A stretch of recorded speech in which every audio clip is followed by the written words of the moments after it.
Do you ever get that gut feeling? Something that made you stop what you were doing and turn back? A feeling that you know didn't come from your head. In fact, sometimes the head tries its best to hush up that quiet voice from coming from within. Are we living too much in our heads? Do you ever feel like you've got two minds?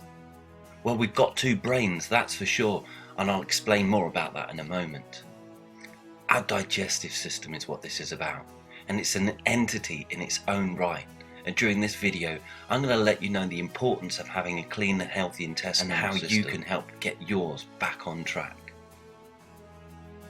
Our intestines and our brain are quite closely related.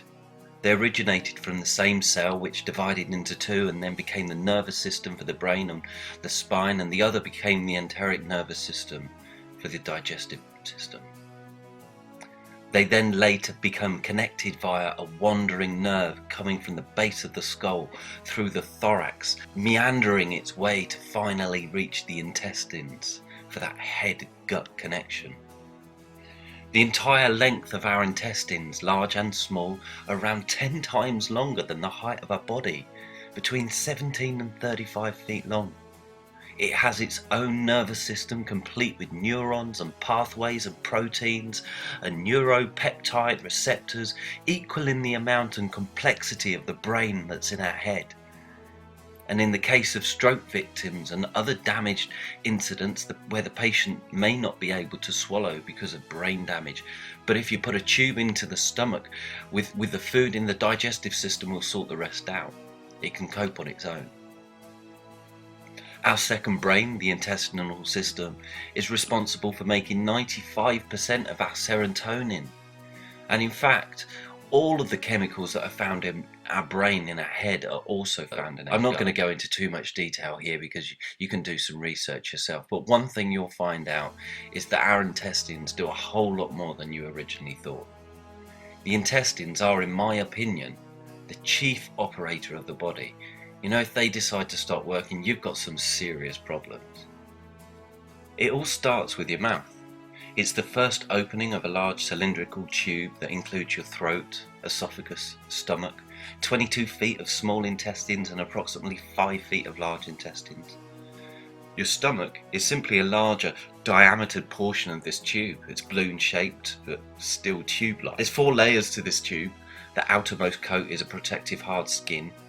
The next layer is a muscle coating that contracts and relaxes to move food along it, a bit like squeezing a tube of tooth gel. Except in the stomach section, where the muscles are then used to churn the food to mix it with alkalizing and digestive juices. The next innermost coat contains mostly the blood and lymph vessels that supply the tube with nutrients, and they take away the waste products of the cells of the tube. The innermost layer is the mucus layer. It's the mucus coating. It's just like the inside of your mouth. If you put your finger on the inside of your mouth, you can feel that it's mucousy and slippery, and it should be well lubricated. This mucus layer consists of epithelial skin cells with periodic mucus secreting cells scattered about. The wall of cells is tightly bound and sealed. This tight seal means that there's no penetration or leakage of bad microbes and poisons and undigested food particles that would escape from the inside of the tube to the outside. On the inside of the mucus layer is a strong coating of protective bacteria that attaches itself to the mucus layer like a protective overcoat, which is also slimy and slippery. In the small intestines, the surface of the epithelial cells that make up the tightly packed brick of walls are called enterocytes. One of the small intestine's jobs is to absorb nutrients from the food that we eat and also to pass undigested food along the tube. The small intestines are covered with tiny finger-like projections called villi, and on these villi are microvilli, which are tiny microscopic hair-like finger projections. These microvilli are so important to the health of our body. When your healthy gut microbes are wounded and dying, your gut wall enterocytes and microvilli will die right along with them. If your good gut microbes are dying off, then the bad boys move in.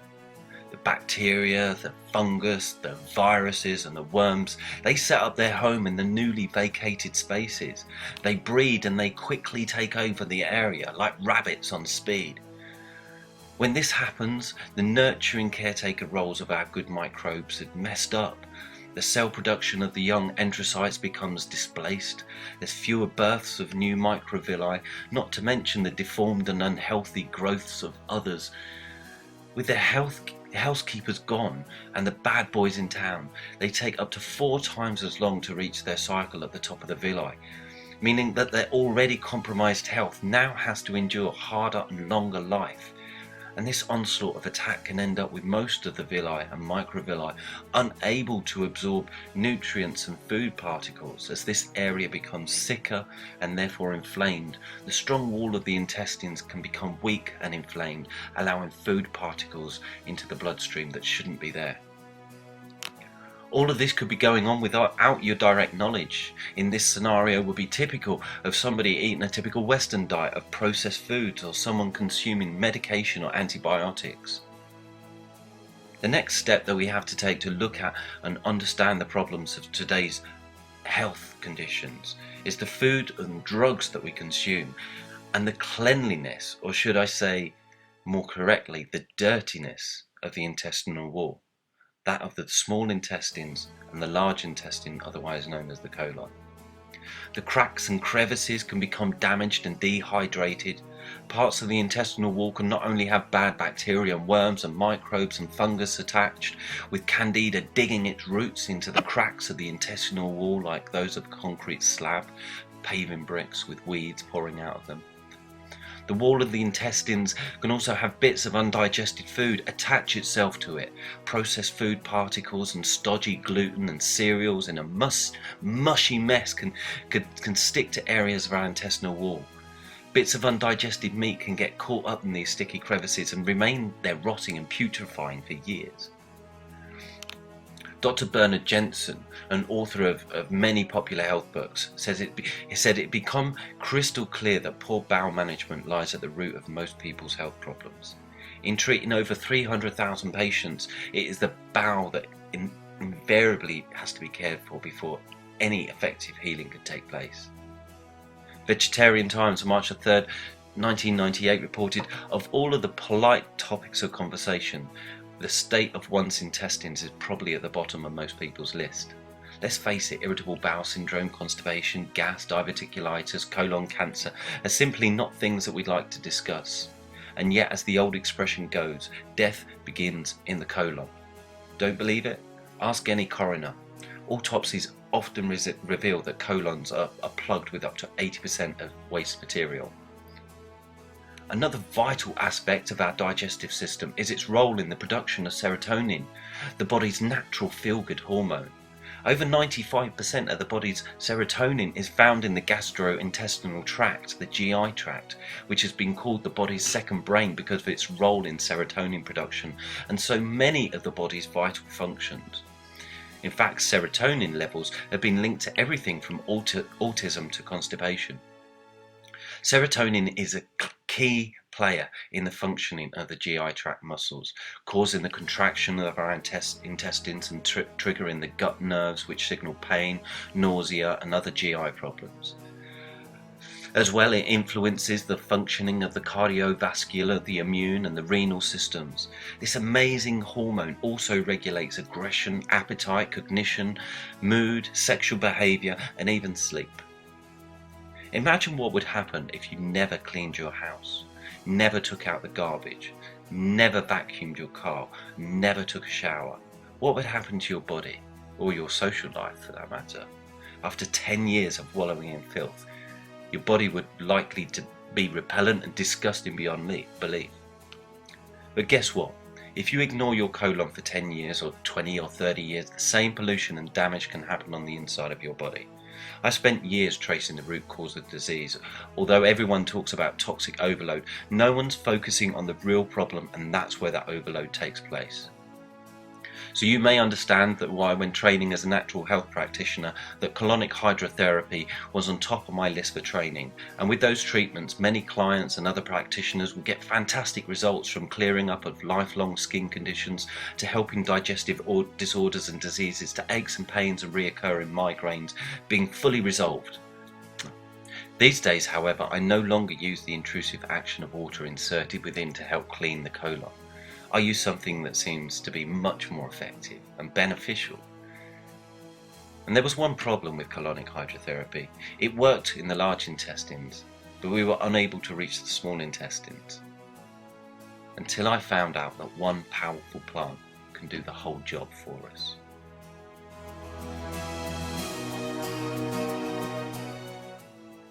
Let me introduce you to the power of aloe vera. It has many nicknames like the burn plant, the medicine plant, the skin plant, the potted doctor, the wand of heaven. Historical evidence, comprising of more than 4,000 years, testifies to the high regard of ancient peoples to the benefits of aloe vera. There are around about 300 species plus of aloe vera, out of which 11 are poisonous and only 4 have medicinal value. The most potent of them all is Barbadensis miller. The full potency is achieved at around the age of 3 years of age. The gel inside has to be stabilized with natural ingredients, and the aloe vera contains over 200 nutritional substances, which makes it the most nutritional plant on earth. Aloe vera contains 6 antiseptic agents, antimicrobials, lectins, amino acids, over 21 of them. It contains vitamins B1, B2, B3, B5, C, D and E, 3 types of carbohydrates, plenty of minerals, enzymes and fibers. But together they form a very strong and unique combination, which makes aloe vera the wonder plant that it is. Thus, aloe vera exhibits a number of activities such as analgesic, antimicrobial, anti-inflammatory, a powerful immune modulator, simulator.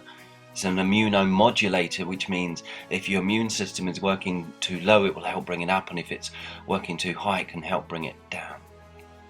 Anti-tumor agents, antioxidants. I mean, its main actions are the boosting of the immune system, in the improvement of the overall health. And most problems that we have, I believe, originate from the toxins in our small intestines and our large. These toxins are a result of pollution in the air that we breathe, the water and the food that we eat. By cleaning up toxins in the small intestines, I believe aloe vera helps in solving a majority of our problems in the body. A good quality aloe vera taken daily has been shown to produce testimonies all over the internet. You don't need to take my word for it. Do a good search yourself on Google. Millions upon millions of people around the world are benefiting right now from this wonderful plant. Many people have repeated the phrase, "You are what you eat." I would say that's wrong, because you can eat what you like, but it doesn't mean that your body's going to absorb it. My advice is to drink a daily shot of aloe vera gel. I do mean every day. The compound effect of taking a daily good shot of quality organic aloe vera gel is something that you should try for yourself. I believe that the cleaning power of the aloe vera on the small and large intestines is unbeatable. And hopefully in the future there will be more research. Try it yourself though, because you can read as much as you like and you can hear as much as you like from other people, but until you try it yourself, that's when you're going to notice the difference. Personally, I don't see any point of using any other supplement or health food if your intestines are not clean.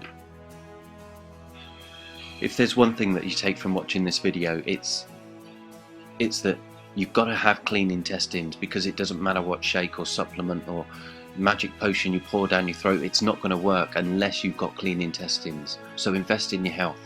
Find a good quality organic aloe vera that's still alive and raw, cold pressed, and drink a daily shot of it every day, between 60 to 120 ml a day, and then you'll see the difference yourself.